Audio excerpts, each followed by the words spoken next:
Welcome to the School of Laughs podcast, brought to you by schooloflaughs.com.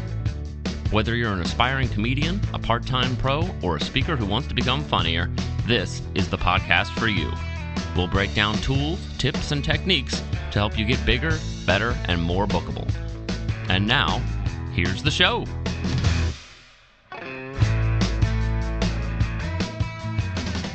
Welcome to the show. Rick Roberts here today, and I've got a delightful interview with Rhonda Corey that I'm going to share with you in just a couple of seconds. But I did want to take a quick minute and thank our Patreon supporter for this episode, Alan Smith. Alan, appreciate you supporting the podcast over the years, and this one in particular is all from you. So thank you very much for doing that. Let's get into this week's interview with Rhonda Corey. Rhonda is a great, cheerful, thoughtful comedian based in Rhode Island, and I met her several years ago when she signed up to take the online writing class, and it's been amazing to watch how quickly she's developed, how hard she's worked at it, and also just to notice how much she's invested in her comedy and how it's starting to pay off now. So let's jump right into the interview with clean comedian Rhonda Corey.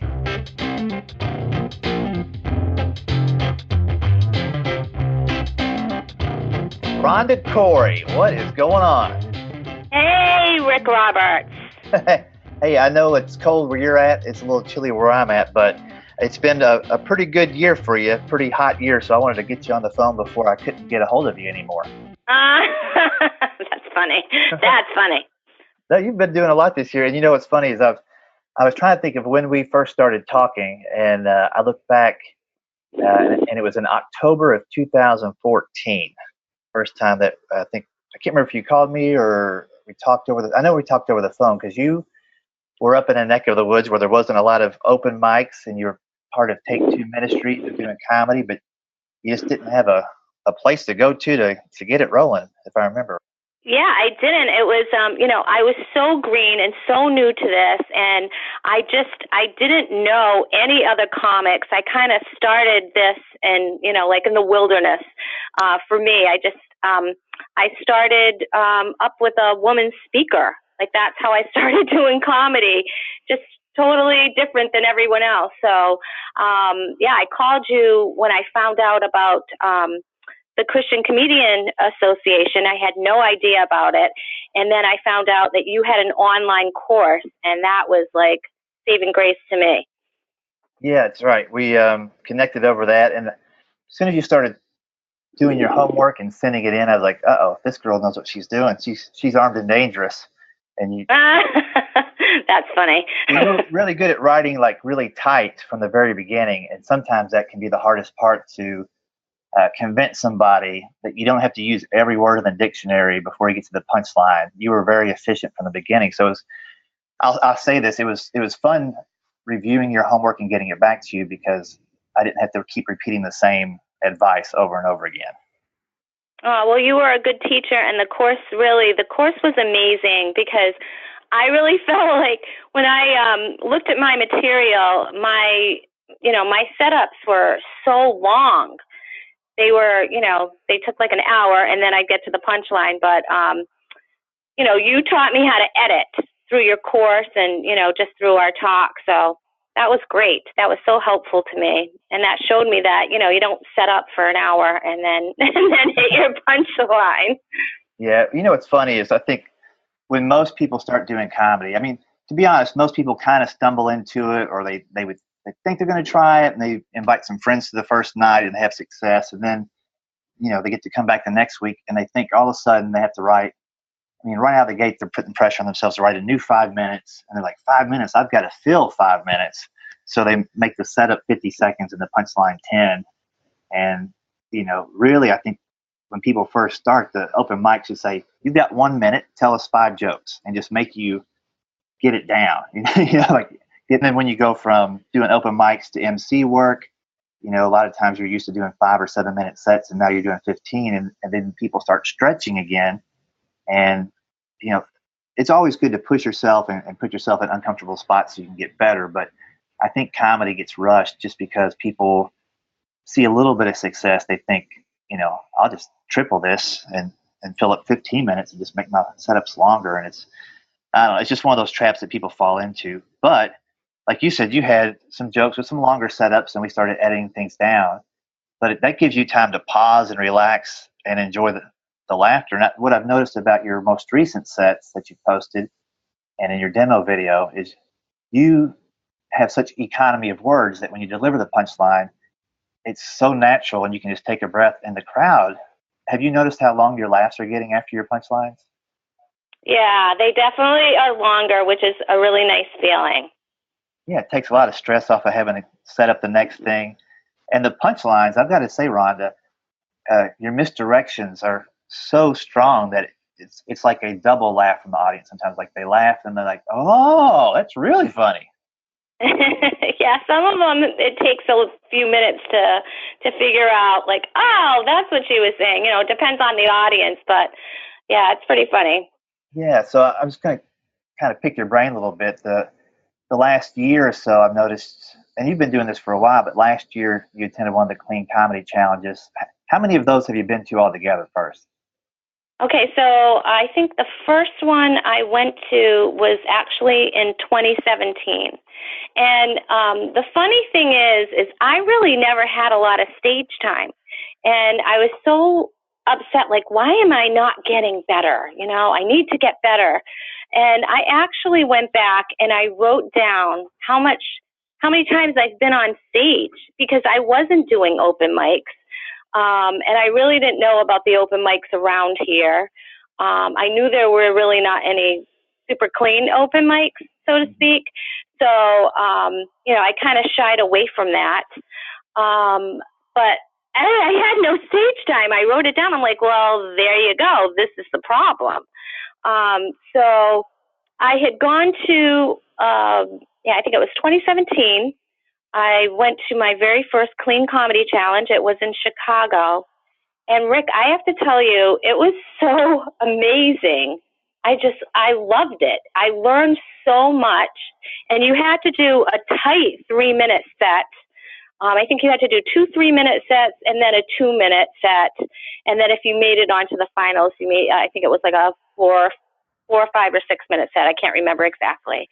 So I came home so jazzed from that, that I was so upset that I hadn't booked the next one. They had 2 of them that year, and the other one was in Pasadena at the Ice House. Mm-hmm. And so I begged, borrowed, and stole to get there because I had to go. I can't even tell you. That's all I thought about. So I went there, and it was awesome. It was totally different from the one in Chicago, which was really neat.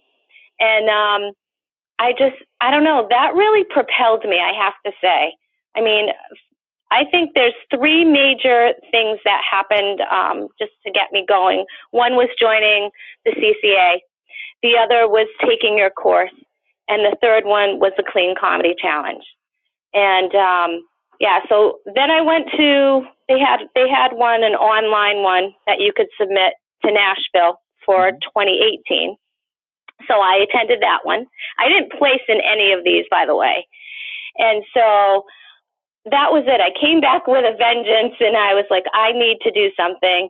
And Marty Simpson said, you know what, you go to open mics. So I just started hitting open mics. And that really helped a lot. I went to Chicago, and I really wanted to at least place, and I ended up winning. I think I was as baffled as as anyone. I was just, oh my word, it was so awesome though. You mentioned, so you went to the Chicago one, then the Pasadena one, and you said that the Pasadena one was completely different. Is it the instructors and kind of the sessions that makes it completely different, or was it that you brought different material and that made it different? I think it's everything. The difference was, there's different contestants. Mm-hmm. It's a whole different, it's a different club, so it's a different feeling. There were different instructors there, so that was a whole different feeling as well, and you learn different things. And so it was just, the whole thing. It was awesome, though. They were both awesome, but they were both so different. That's great, because I'd never thought about mean, I do know that Leslie puts these in different locations and there's different people, helping out, but to hear that it was that different in two different locations might be inspiring for somebody that's been to one maybe a couple of years ago and would like to go to another one. But your voucher and saying that, yeah, it is worthwhile and it is different enough that you'll get something out of it the second time around as well. So that's pretty cool. I'd imagine in those situations, just like at this Christian Comedy Association conference, sometimes you'll tell the same joke in two different situations and you'll get conflicting feedback where like somebody will say, hey, that's exactly how you should do that joke. And you do it somewhere else and somebody's like, oh, you're doing it all wrong. Have you had any of those things where you've had to, pick the best advice from both sides of it and just stick with your gut feeling when it comes down to it? Because comedy is such a personal yet subjective thing that you do need to kind of stand up for yourself in some areas as well as take advice. Yeah, actually, at this past challenge, I did get a couple of conflicting ideas from different coaches. And so I did. I had to go with my gut feeling on that and what I felt, because it can be a little confusing when you have, different people that you look up to and respect telling you a couple of different things. But I think when it comes right down to it, you really have to go with your gut. Yeah, and the audience will always kind of override the any other advice you get. Like I've had jokes where I completely messed it up, but this is the best reaction I've ever got. Guess what? I'm going to completely mess it up from here on out because it seems to be the best way to go about it. It is funny. That's so true. That's so true. Now, tell everybody where you live, because people are saying, maybe think it shouldn't have a lot of open mics to go to. Well, I've got 10 of them. Tell us about where you're at and what you're doing to get on stage more up where you're at, as far as either creating your own open mics or how far you have to drive to get to the ones that are near you. Okay, so I'm in Rhode Island, and it is a real state, by the way. And there really are open mics here. I just didn't know that circuit. I started in churches. So there was nobody doing comedy in churches around here. Nobody. So, I felt isolated. But there is a whole group of comics out here, and I've been introduced to them lately. I just started working for a company called Funny for Funds as well. And they're a fundraising company that raises money for different causes using comedy as the vehicle. So it's really wonderful. I love the heart behind it. And, it's comedy with a purpose. So, I'm all about that. That's great. And is that just local to the Northeast, or is that a nationwide group? Well, actually, they are franchising and they're expanding. So right now it's pretty much in the Northeast, but, I don't doubt that it's gonna go national. That's great. And you mentioned, too, you started out doing comedy in churches. Tell us a little bit about Take Two Ministries and what you two do when you go out and put on an event. Right. So this is how I started. I was paired up with a woman speaker. She's amazing, Gail Cooper. And so we would go to different churches, and I would start off, I'd usually open with comedy because her story is a little heavy. And then she would speak. And we did primarily women's events. And we're still, we are still together. But since then, I have branched off on my own doing Rhonda Corey comedy. That started around last year, a little bit before the Clean Comedy Challenge. So that's what really, propelled me to go forward with this. And you've had some good shows. Didn't you have Ross Bennett on a show or two that you put together up there? Yeah, so there's not comedy in churches around here is, it's not like it is in the South.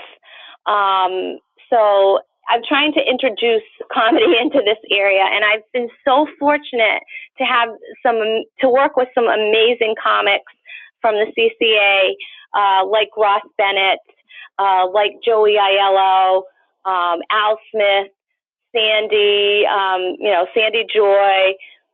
It's been awesome. And we also just recently had I love this. This takes a breath full. The Northeast Regional Christian Comedian Association Conference.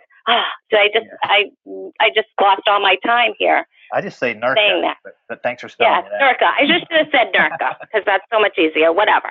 Yeah. So that was fun. That was the first year that we had it. We had it here at a Christian coffee house. And what an amazing show. John Branyan. John Branyan just did a couple of shows with us.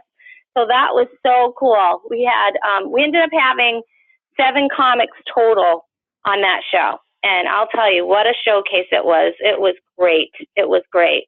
Now that you've got some shows under your belt and some video, I know that in the past couple of months you've been working on putting together a little demo video to help you get some more work. And I know everybody listening is always struggling with putting together the best video they can, and it can be painful to watch yourself. We all feel that way. But what successes and what challenges have you found with putting together that demo video? I know you sent it to me to take a look at, and there was some great stuff in there, just a couple little things that I suggested changing. But have you got it finished now? Are you happy with it? Okay, so it is up on my website, but I do want to change it. Yeah. So it's, I guess everything is a work in progress. And so that is a work in progress right now, as is my website. There's so many updates that I need to make. But actually that video, I do want to make some changes on it, just to make it, current. But it's really hard watching yourself. I do record everything. I had bought a camera from the get-go, and that's one of the best things that I ever did. I bought a camera. I record every single time I'm on stage. I record it, whether it's with that camcorder or whether it's with my phone, just so I can, painfully watch it back. But I think that's so important. So, I'll have clips because I always set up my camera. So I had to go back and watch clips, which, like I said, is very painful and not fun. But I picked clips, where I like the jokes, or the audience really liked the jokes, and put a few testimonials on with that. And so that's how I put together my demo. I am fortunate because my son does video. He went to school for that.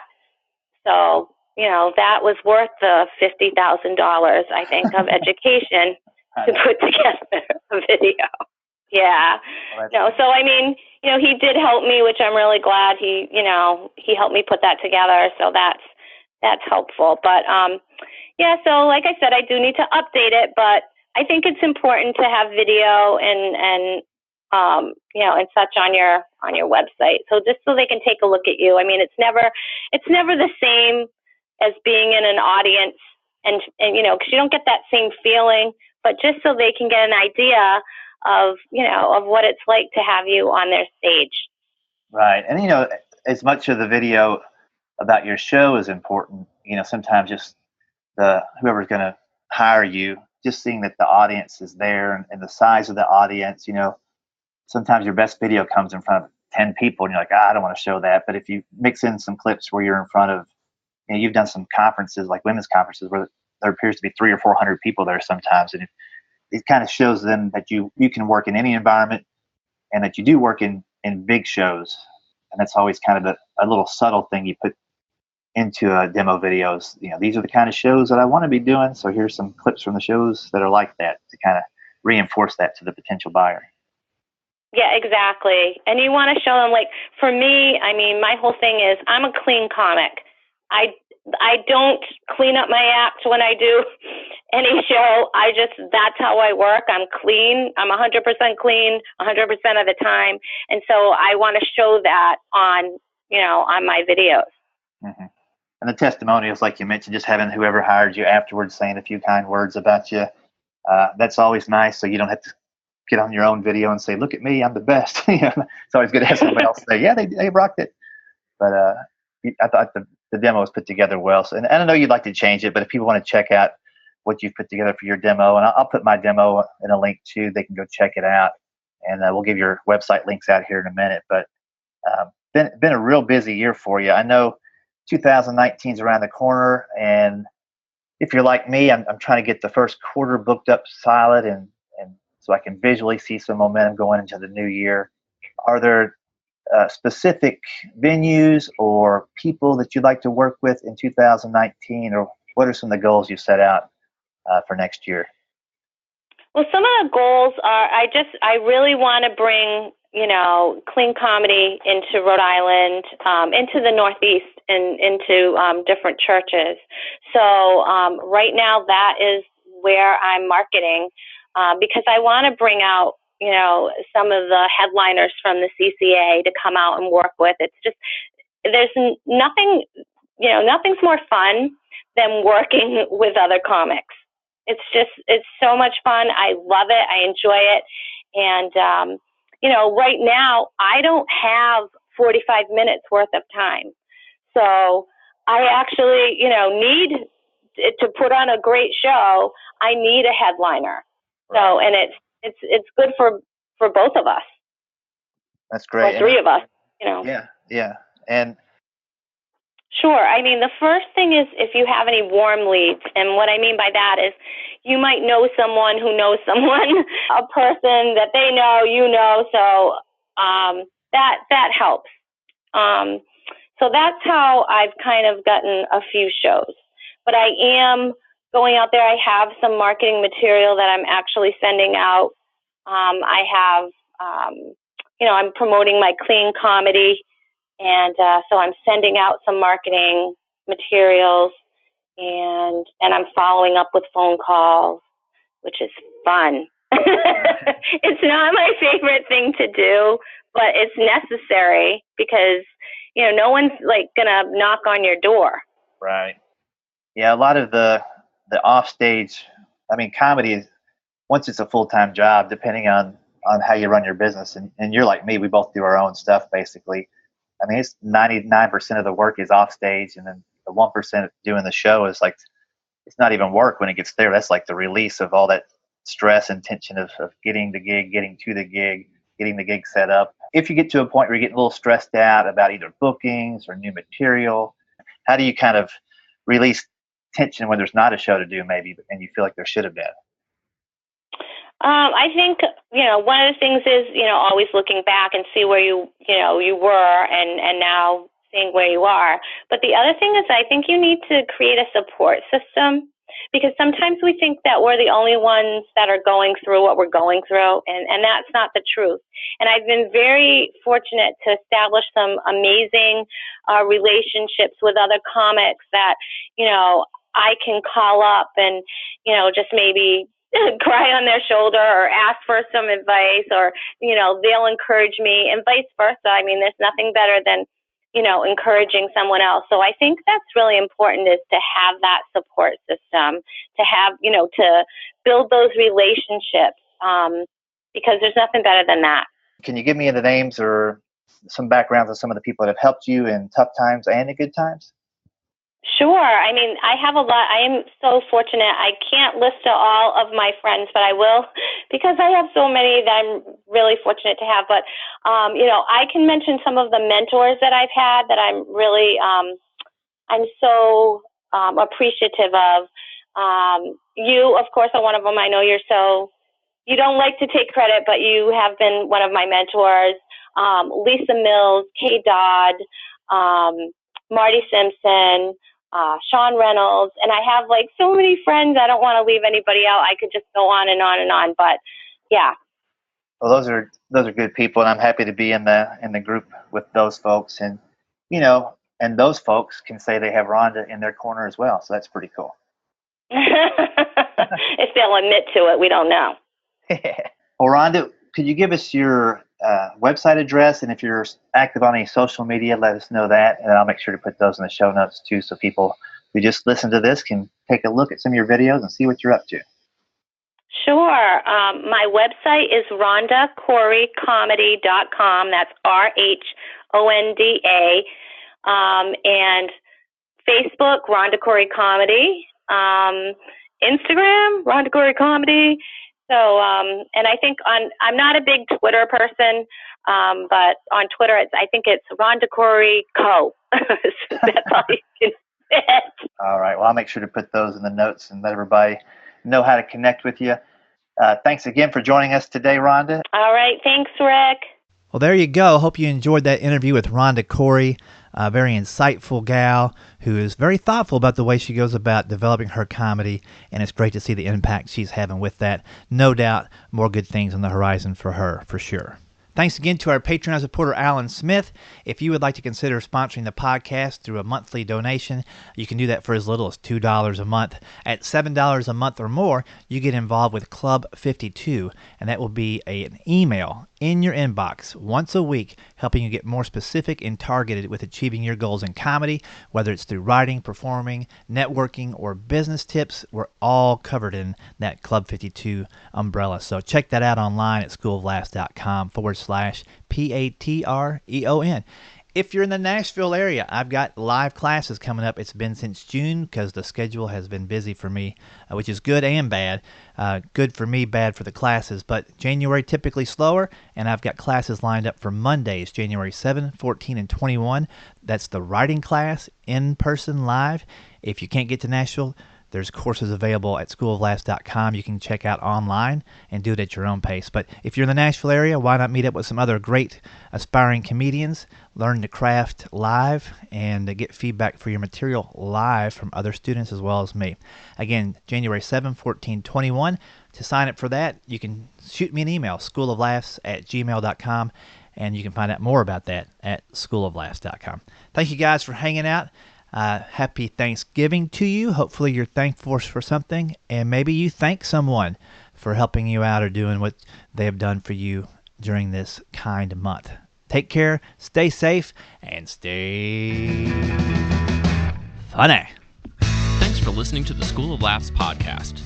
If you'd like to hear more School of Laughs podcasts, you can find them on iTunes and Stitcher.com. And don't forget to subscribe and leave a review. For information on upcoming live and online classes, visit schooloflaughs.com. Until next time, stay tuned, stay focused, and stay funny.